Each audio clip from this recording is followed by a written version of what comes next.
we will be at a point by 2030 of saying, okay, you're going to be grounded in some fundamentals, but we're going to have the ability for you to become a professional immaterialist, that you can do a broad range of different things. And we're not going to pigeonhole you to be the armor officer the way through. We're going to allow you by 2030 to be a professional immaterialist because you learned how to operate a drone, you know how to code, you can plug things into a network, and we may not have the, that skill set, but we know we need to keep you. And that's kind of how I see the force of 2030. Hey everybody, welcome to the Future of GovCon. This is a weekly podcast to bring together experts from across the industry and look at what's happening today and how it's going to impact the future of our industry. I'm Jake Frazer. I'm the owner and CEO of Precision Talent Solutions. Leading one of the industry's top executive search firms, I get to talk to influencers every day. C-suite executives, board members, growth leaders, top government officials, military flag officers. And on this podcast, what we're doing is we're bringing in these experts from AI, from space, from medical, from logistics, from engineering. And we're sitting down and talking about what's happening in their specific area of the industry and how it will impact the future. So pour a cup of coffee and let's get started. Hey everybody, it's Jake. Welcome back to another episode of the Future of GovCon. Today we're hitting one of my favorite topics, something that's near and dear to my heart, people, talent, whatever you want to call it. It's something that, we built our whole company around this topic. And so I'm so excited to have with us today a man who ascended to the very top of the org chart within the people side of the Army. Today we have with us Lieutenant General retired Doug Stitt. Doug, thanks for joining us. Thanks so much for having me, Jake. Look forward to the conversation. Not that often you get to sit down with a fellow armor officer, former armor officer, who, they're co-com commanders, they're division commanders, but there's only one spot to be the Army G1. And Doug has made a great career in the Army and culminated in essentially being what some might say is the Chief Human Resources Officer for one of the largest, most complex organizations in the world. And so we're real excited to hear what Doug has to say on the topic that I love, which is about people. Thanks so much. Great to be here. Just passionate about people. I started my Army career not anticipating that I would ever be in any kind of position to deal with human resources. When I graduated from college, I really, was excited to be an armor officer. And at that point in time, the world was going through a significant upheaval with, the end of, the Cold War and the Berlin Wall coming down, and the Soviet Union becoming Russia. And all my time as a cadet, we were very, very focused on, hey, you're going to get commissioned, you're going to go to Europe, you are going to defend against the Soviet Union and the Fulda Gap, and you're going to be an armor officer, and you are going to be in Combat Command A and defend the Fulda Gap against, the Soviet aggressors, and defend the free world. And then, almost, by the time I graduated a long time ago in 1990, the world had changed. And I said, okay, I still, want to be an armor officer, and went to Fort Knox, armor officer basic, met great people. And I was like, wow, this is like a lot better than I kind of thought it was going to be, like it was very different. And it was the human connections that I made with people, and going to Ranger School with a bunch of my friends, and, spending probably some very quality time at Ranger School. And then receiving, kind of my first experience with the Army personnel community was, hey, we're gonna send you to Germany, and the all knowledge that you have when you're a 23-year-old second lieutenant. I talked to a friend of mine, and he said, hey, this unit that you're going to is deactivating. And I was like, Which oh, unit was okay. that? I think it was the 8th Infantry Division. Oh god. And yeah, that's how old I am. Yeah, you're sounding old now. And you know, you look back in 2020 hindsight, and you're like, "Well, I don't want to be the OIC of moving boxes or whatever." Like I just went through some training, and I wanted to put it to good use. I wanted to be a platoon leader, and so what do you do? And I didn't talk to anybody. I had a at the time, a guy gave me a phone book and said, hey, here's this place. It's called, back then it was called Perscom. And I, looked in this phone book, and here's Armor Branch. And I called Armor Branch and said, hey, I really don't want to go to Germany. And he said, like, most people don't call up here and say, don't go to Germany. Like, this Right. is a Yes. really good opportunity. And I said, well, I want to go someplace in the United States. And he said, okay, I'm going to send you to Fort Polk, Louisiana. Oh my god. And I was like, woohoo, like New Orleans, I'm there, like 23. And Yeah. yeah, I didn't quite read the fine print in the brochure.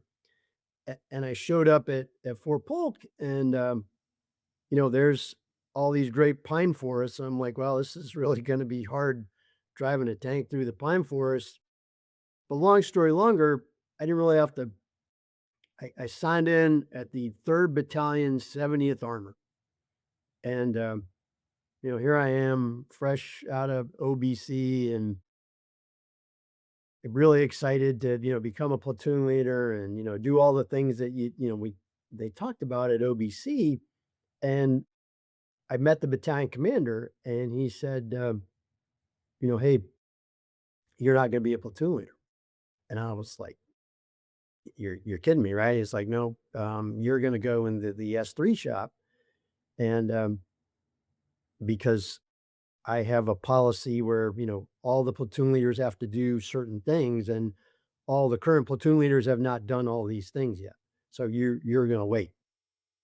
And I was crestfallen. I was like, I can't believe this is, I've I've been waiting all this time for been this opportunity. waiting, Yeah. didn't go to Germany, and like here I am in central Louisiana, South central Louisiana, and I'm not going to do this. Well, lo and behold, like 2 days later, the brigade commander calls in all the new lieutenants. And there were a couple guys that I'd met at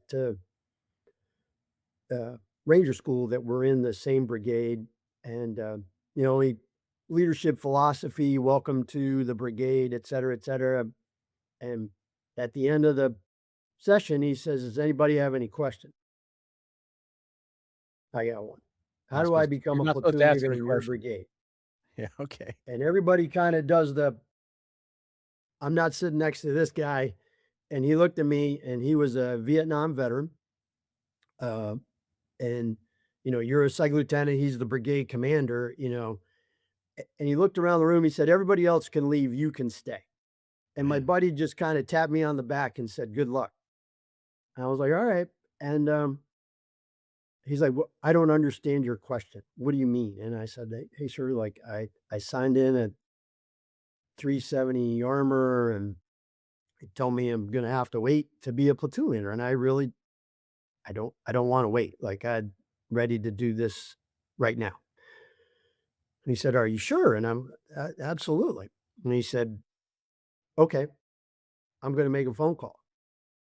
And he turned around and he picked up the phone, and he said, I'm going to call the infantry battalion, and I want you to go to the infantry battalion, and you're going to go to, again, Co company, the tank destroyers, with the old ITVs. And he said, you can go be a platoon leader. And so we called the infantry battalion commander. He said, hey, do you want a lieutenant? The guy was like, yeah, sure, I'll take a lieutenant. He's like, do you have any platoons open? He said, sure. He's like, "Well, he's an armor officer." And I could hear the battalion commander on the phone. He's like, okay, sir, send him down." Brigade commander said, like, he looked at me, he's like, "Did I answer your question?" I was like, "Yes, sir, thank you." And I, salute. He's like, "Go see this guy." So I go to the infantry battalion and he looks at me, he's like, "Well, you're an armor officer." I, back then you got, yes, sir, I'm wearing that. And he said, "Well, you were smart enough to, go to ranger school. Yep. So would you like to go to a Bradley platoon?" I was like, "Absolutely."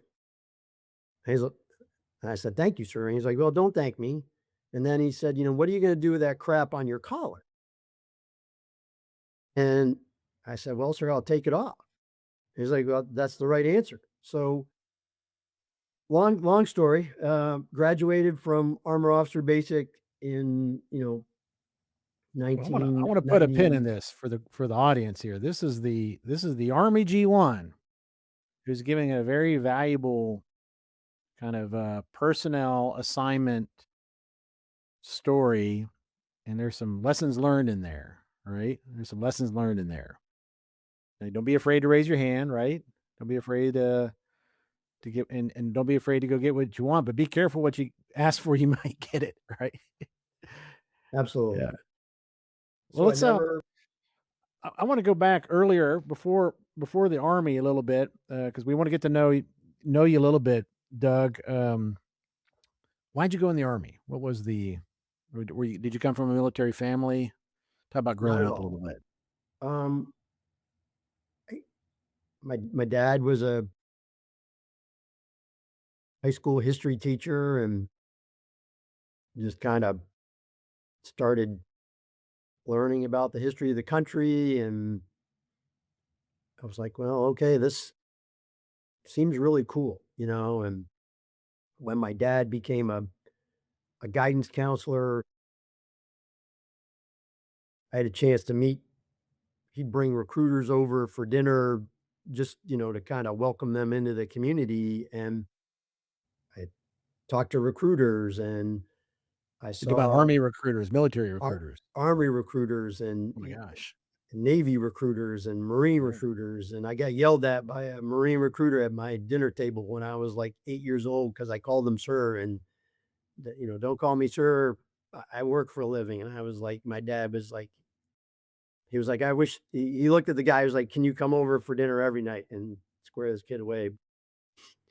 Eh, and I was like, "Okay, this is something that I was like, let's do this, let's be a part of a team." And, as a frustrated athlete growing up, like, it just, that sense of belonging and being a part of something bigger than yourself, how do you, I knew I wasn't going to be a collegiate or professional athlete, but, how do you kind of continue to be a part of that? And I was like, well, this looks like something that carries that on and could help me pay for school. So I said, okay, let's do it, and I said, I'll try it for 4 years, 5 years. And then So I you had you no did you did intention of. ROTC at Norwich, is that right? I did.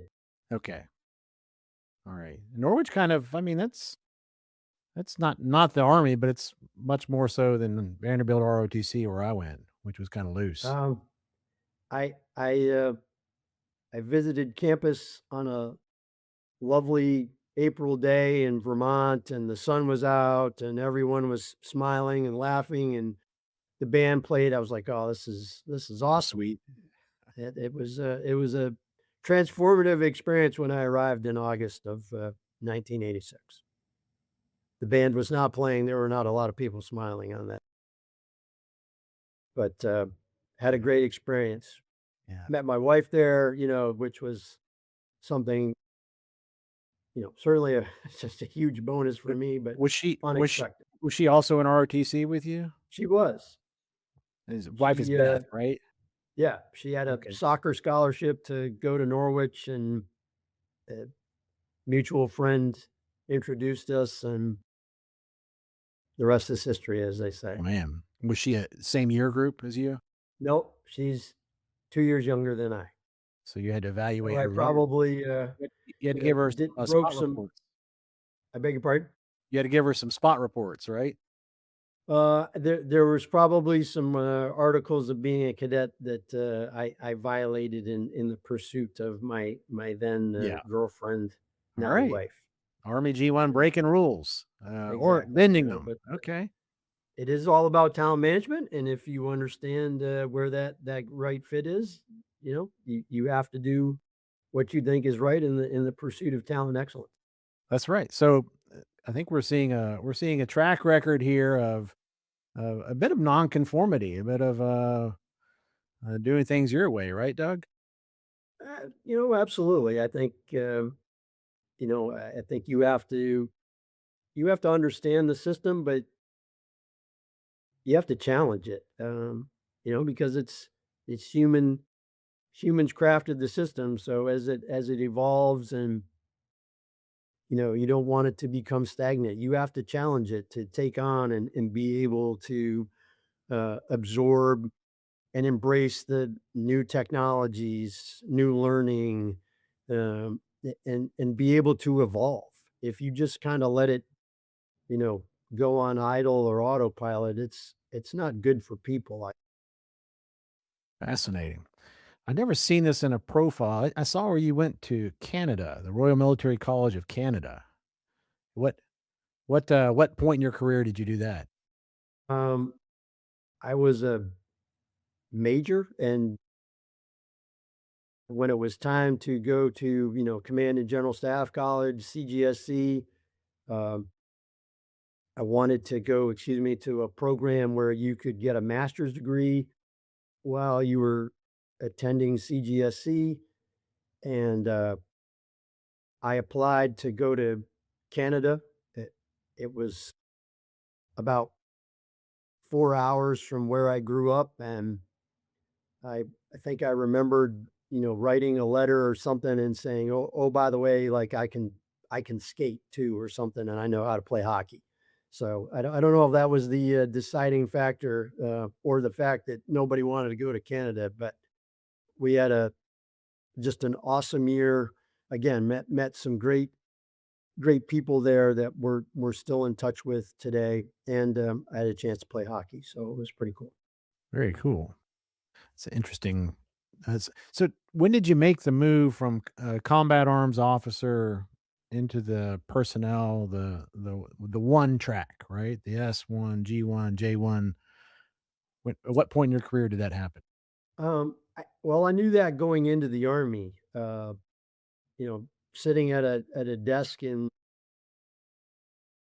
Northfield, Vermont in 1989, and you're filling out your branch requests, and the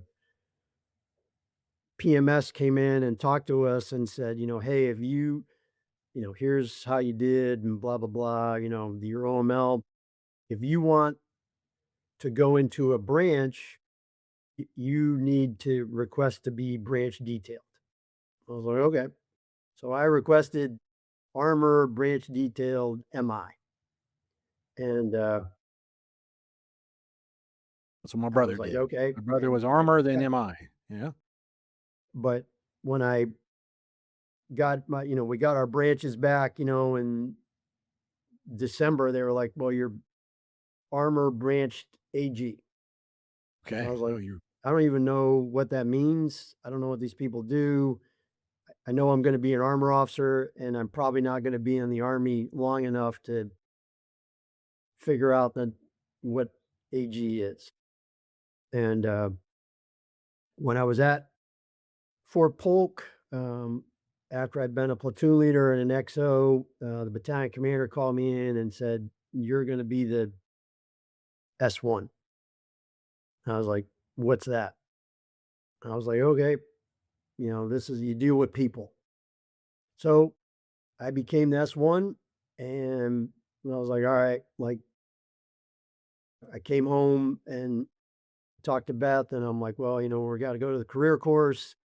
Do we want to get out?" Kind of going through all these machinations, and went to the AG captain's career course and started down this people path. And I had a really great mentor in my last battalion commander in this infantry battalion, and he pulled me aside and I said, like, hey, you're a young captain, right? And the whole world's in front of you. And like, I had, I didn't know what I wanted to do. Like, am I going to get out? Do I want to go do something else? Do I want to go to the career course? And he said, you know, you're a good infantry officer. He said, but there's a lot of good infantry officers. If you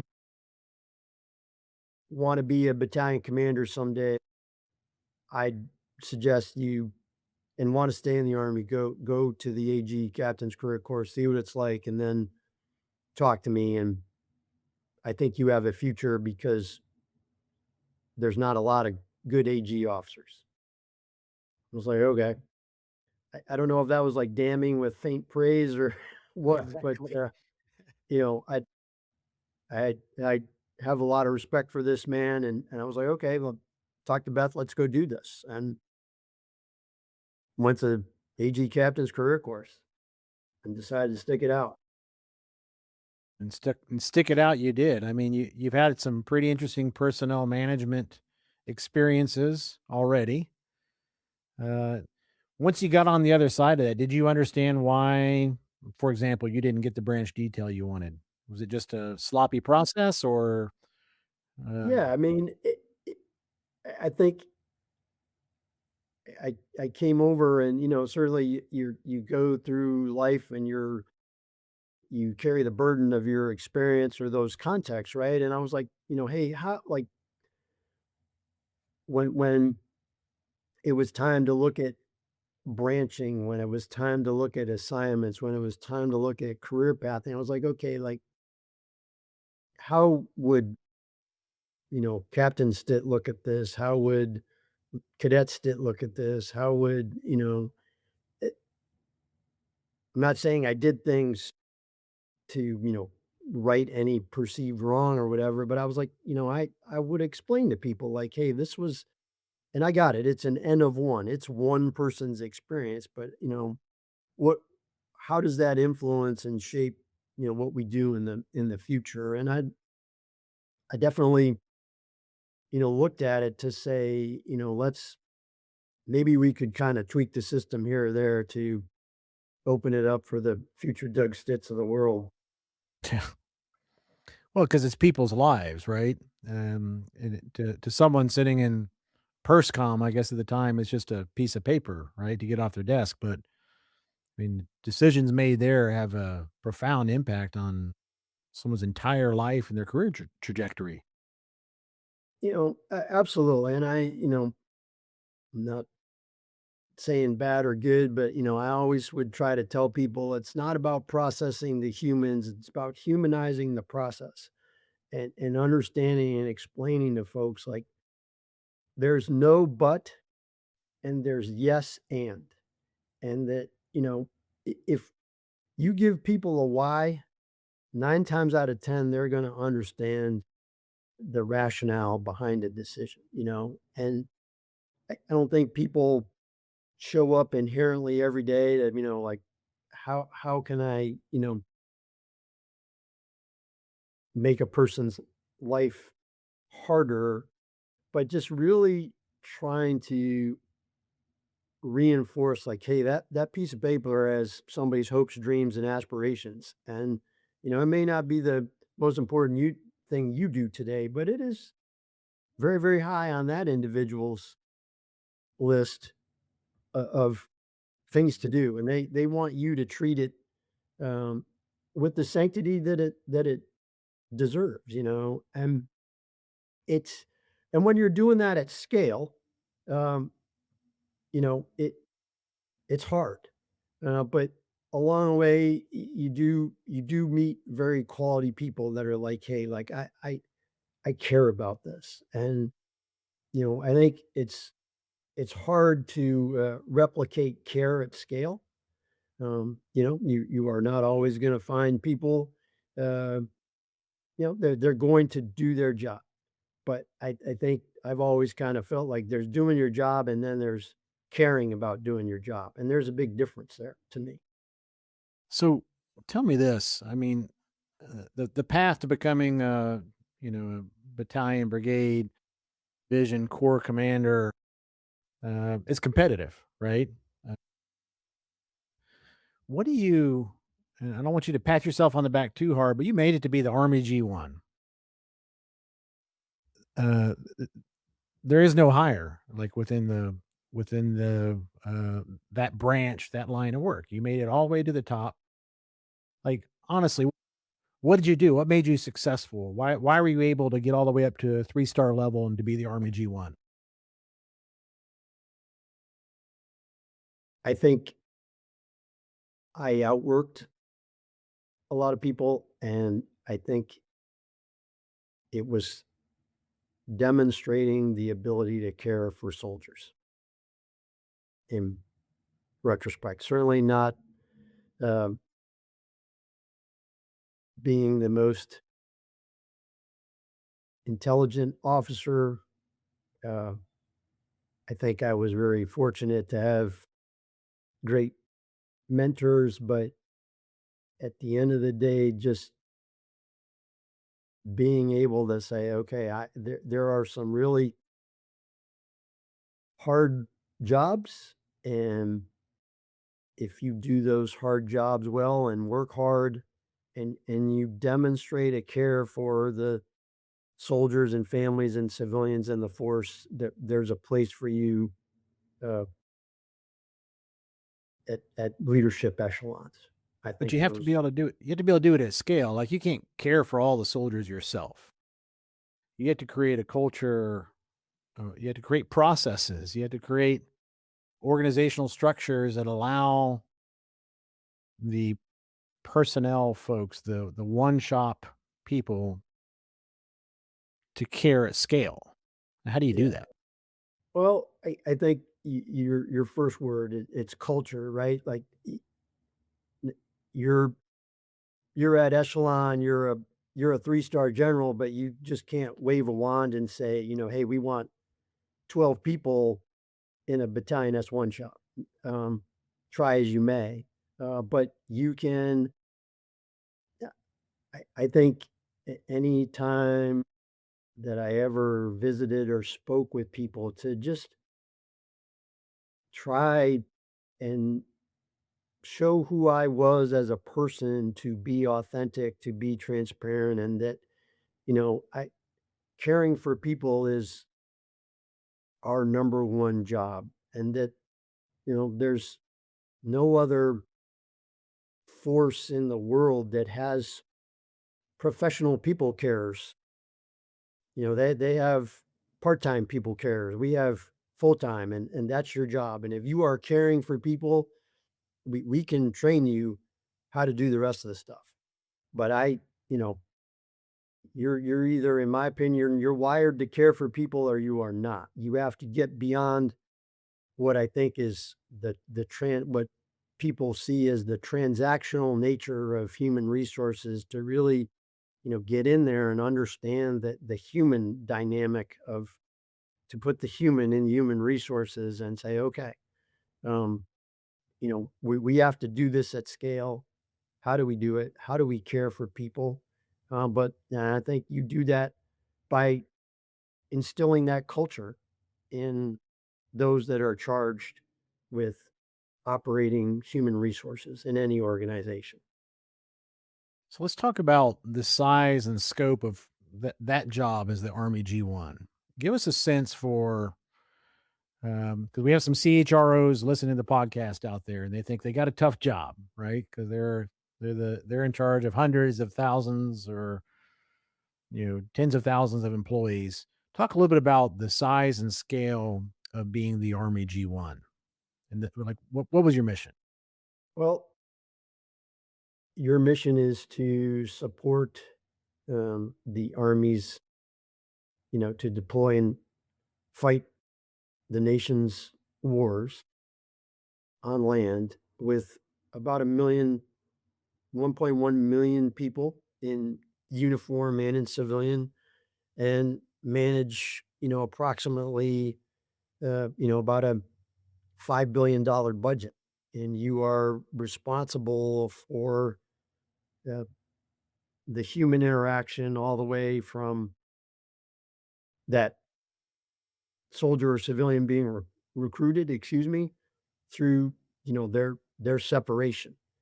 And then anything in between there, be it promotion, be it demotion, uh, retention, performance evaluations, the death of a soldier, the death of a civilian, pay and benefits, all of that, wrapped in, and that's enough to keep you busy during the day. Massive. It's massive, and it's complex. Um, so what would you say, so we have out in the audience, we have executives from on the industry side. What are a couple of lessons that you bring from your experiences all the way up to being the Army G1? And I know you spent about a year now out in the industry side with some of the top brand consulting groups with McChrystal Group, Five Domains, the Roosevelt Group. You've seen a little bit on the industry side, hopefully enough to have an informed piece of advice. What would you share with people leaders on the in the government contracting space as a secret to success? Well, I think it's understanding where business doesn't drive HR, HR drives the business, and that you are a strategic partner in the outcome and the performance of the business, and understanding that, it's not a compliance function, it's in this, you are going to succeed or you going to fail based on the humans that you have in your organization. So, who is in charge of caring for the individuals in your organization, but understanding that that individual is understands taking that role of caring for individuals and how that connects to the company's strategic vision and mission and rules. It's, you know, being that partner to explain, okay, yes, and no, but here's how people are going to contribute um, to you achieving your business goal. What do you think about this idea? Like, I mean, in the army, my experience in the army is there was a lot of caring. Section leaders caring about their soldiers, squad leaders caring about their soldiers and their section leaders, platoon leaders caring about their squad leaders, all the way up. You're taught to care, care, care, care. And I saw the one shop more as providing kind of the infrastructure, the administration, but the actual caring was done at the front line, and it was done intensely. I, that was my experience. Maybe I was lucky. Uh, Whereas in the corporate side, I think a lot of companies have they make HR kind of the caring function, and the business leader is more about driving outcomes, and it creates this like I don't know, like companies have outsourced caring to HR. So, what do you think about that? Yes, in kind of my yearish experience and talking with people, I agree with you. I think it is, and I think that's a challenge, and if you outsource care, you are you're going to create friction in your organization and within your ranks. Uh, I think that care is a leadership fundamental that you and I and others with a military background, that's drummed into you at a very young age.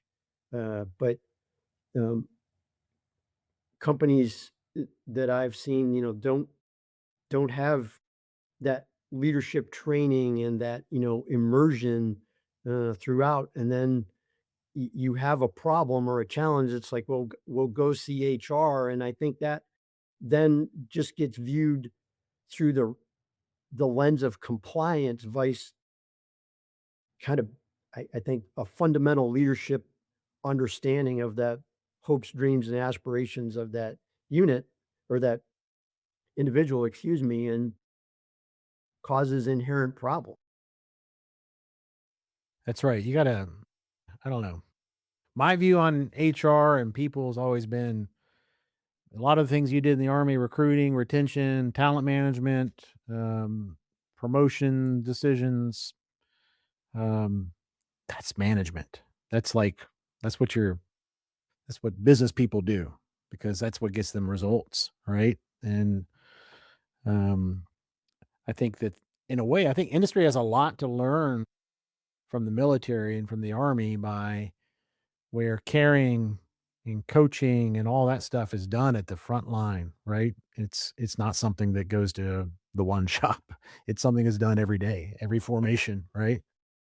Yeah, How do you absolutely. And just talking with my son-in-law and my son-in-law to be, and they're just starting out on their careers, and they talk about their challenges and experiences of leadership fundamentals. And one of them said, like, yeah, I myself and a couple of my colleagues were brought into this conference room, and they here's a screen, and they watched like an hour long video on leadership.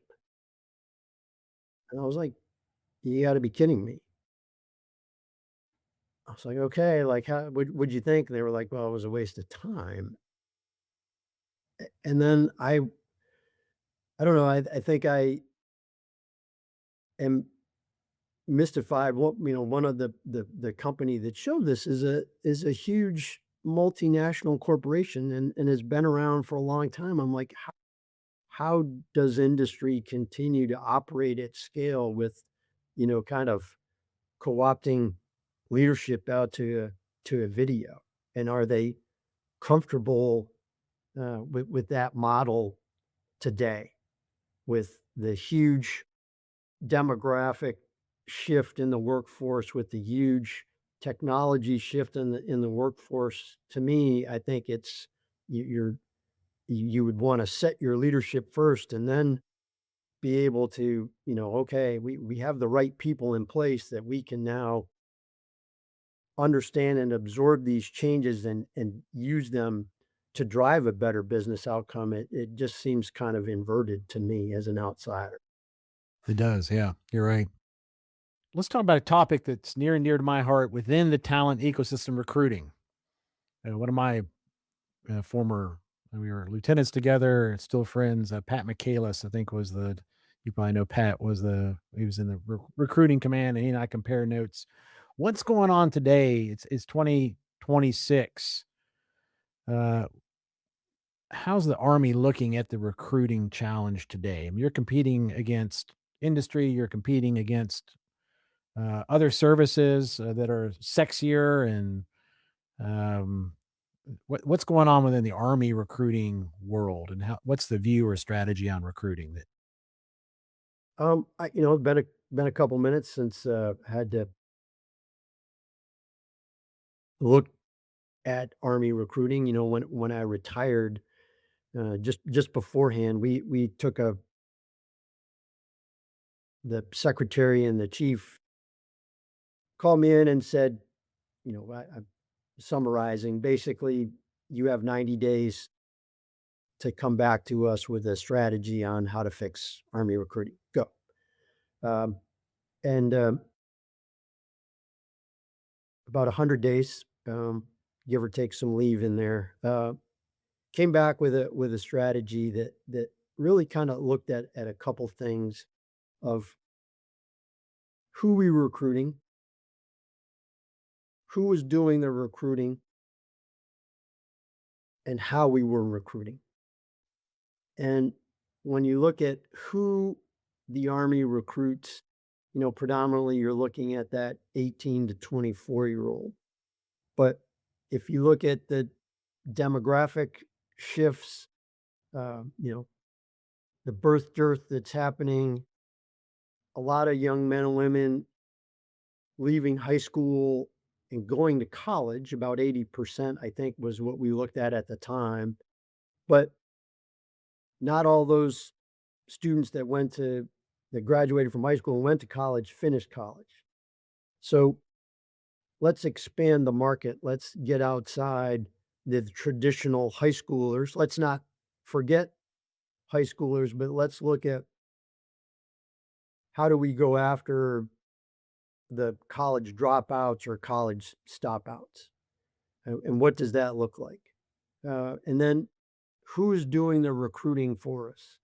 You know, the Army had relied significantly on a borrowed military manpower. Let's grab Jake, the tanker who's doing a great job as a tank commander, and we're going to bring you to Fort Knox. And 6 weeks later, magically, you are going to become a successful recruiter.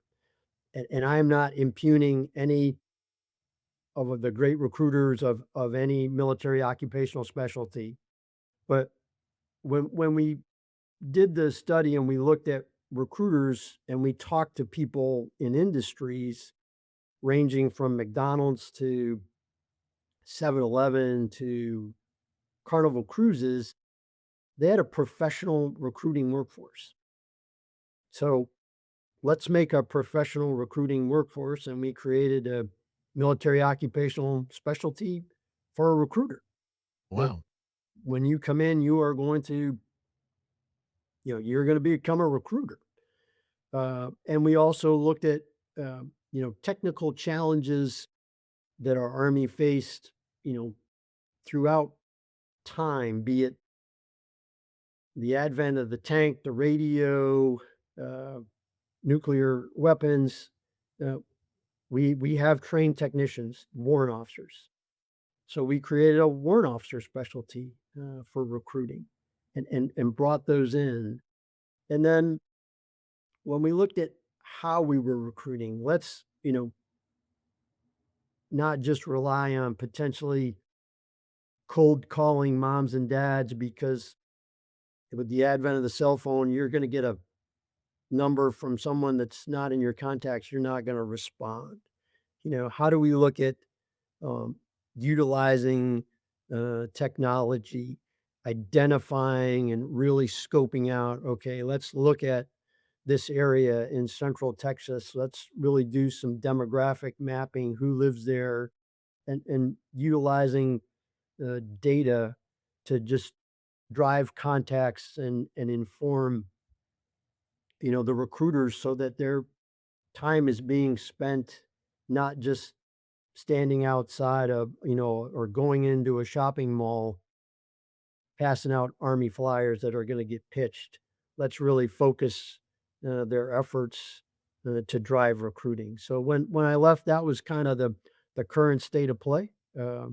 I think uh, the Army has continued to utilize that as a baseline, and continue to modify and make improvements along the way. I think there are a lot of companies that have also had to have that talk with themselves.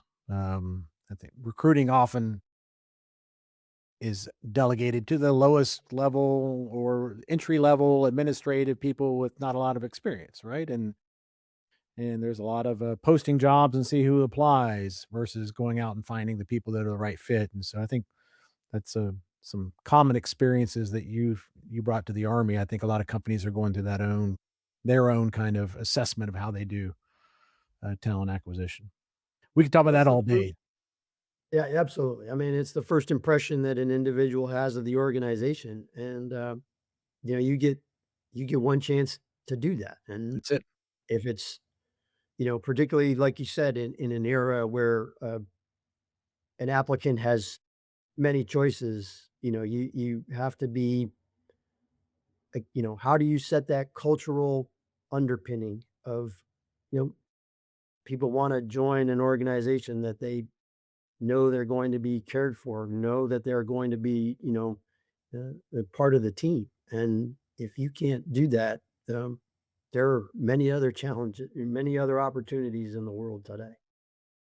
There's a lot of changes going on in the world, in the government, in the military, that are shaping the future, right? What do you see as the big things happening today that are going to influence how the people problem is dealt with within the military, within the army? Well, I'm intrigued by artificial intelligence. You can't have a conversation today without discussing artificial intelligence, and I think when you look, I look back, at 2020 hindsight of like, wow, to do things at scale, the ubiquitous, army form that you had to fill out 17 times, and how many times did you have to write your name, your address, your social security number? Well, okay, now you may not ever have to write that again. And and to me, that's a good thing because that frees up time for the soldier, for the unit to go do other things, to train and prepare. And from an HR perspective, okay, that also frees up time and effort that we can look at other things um, and say, okay, like we've streamlined a process. How do we adopt this process utilizing technology? But now, okay, we also have all this data that we can now have time to analyze. We don't have to spend 23 hours collecting the data and spending an hour to analyze it. We can spend, you know, 23 hours analyzing the data because it only takes us an hour to pull it together. And I think it's it, it's not yes, there is an efficiency outcome, but I think, we get lost sometimes in that efficiency versus effectiveness. And I think technology with the human in the loop will give us that effective outcome that's the best for any organization. So let's fast forward. It's 3 years from now. It's 2029. Paint a picture a little bit of the what does the army kind of people ecosystem look like? Do we have anything like a draft? Are we looking at ways to accelerate getting people into the military? Um, do you see exceptions to how who we screen out? How is the army retaining people? Talk a little bit about like what does the people ecosystem look like in the army 3 years from now? I think I'd even like, let's just go for a round number and say 2030. I think you will see by then a fully automated process.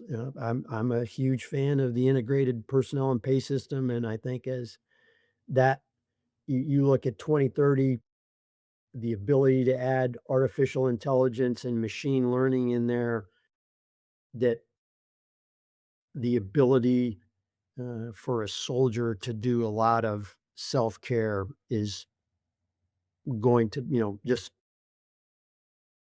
process any number of a personnel action is going to be done uh, off of a phone.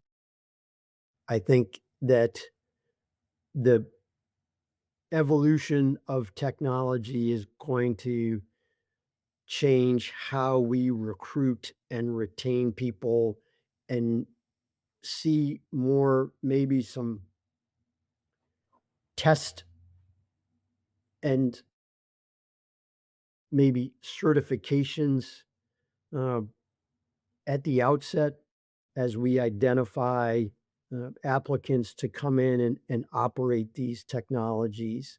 I think that uh, you want to utilize uh, new technology. How can you find that applicant that's out there? I think there's some very rudimentary cognitive and non-cognitive screening that's going to, be in place by 2030 that can also, with the use of technology, really streamline recruiting application. And then within the force, um, I think folks don't want to do the same job year over year. Maybe, you know, we will be at a point in by 2030 of saying, okay, you're going to be grounded in some fundamentals, but we're going to have the ability for you to maybe become a professional immaterialist, that you can do a broad range of different things. And we're not going to pigeonhole you to be the armor officer Mhm. all the way through. We're going to allow you by 2030 to be a professional immaterialist because you learned how to operate a drone, you know how to code, you can plug things into a network, and we may not have the, you know, that skill set, but we know we need to keep you. So we're going to keep you as an immaterialist because of what you bring to the force. And that's kind of how I see the force of 2030. Certainly smaller, uh, I think, by 2030, but it's going to have uh, be full of people that have a wide variety of skills within their professional portfolio, and with the ability to bring people from the outside to say, we don't want you to make, we don't need you for 20 years. We can bring you into the guard or reserve, and we're going to utilize you for 2 or 3 years to help us solve some of these technology problems. You get to serve, we get to utilize your skill set, and you're going to be a part of the force for 3 or 4 years.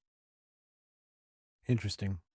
And as you're saying these things, I'm also thinking there are a lot of companies that they're looking at their people systems in 2030, and these things you're talking about, I think they mirror very closely over to what the bright minds in government contracting are thinking about, employee self-service, having more generalists versus specialists. I think there's some interesting parallels you're bringing, and no doubt as you move to your next phase line, Doug, you got a lot of experience. You're obviously the best of the best when it comes to this, at least in the Army, to get to where you did. I know you're going to be able to have a huge impact on some of our industry partners out there as they're looking at complex problem solving and change management and look, being able to care at scale. That's huge.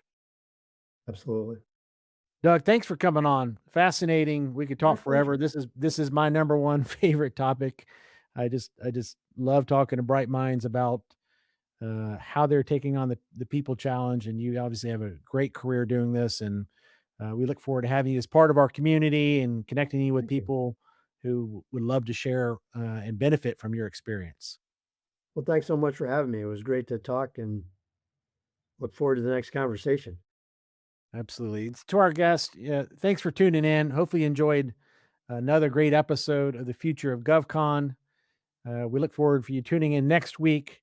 And just remember that the Future of GovCon is happening today. We'll see you next week. All right, so thanks for joining me on another episode of the Future of GovCon. I hope you enjoyed today's conversation and some of the bold predictions.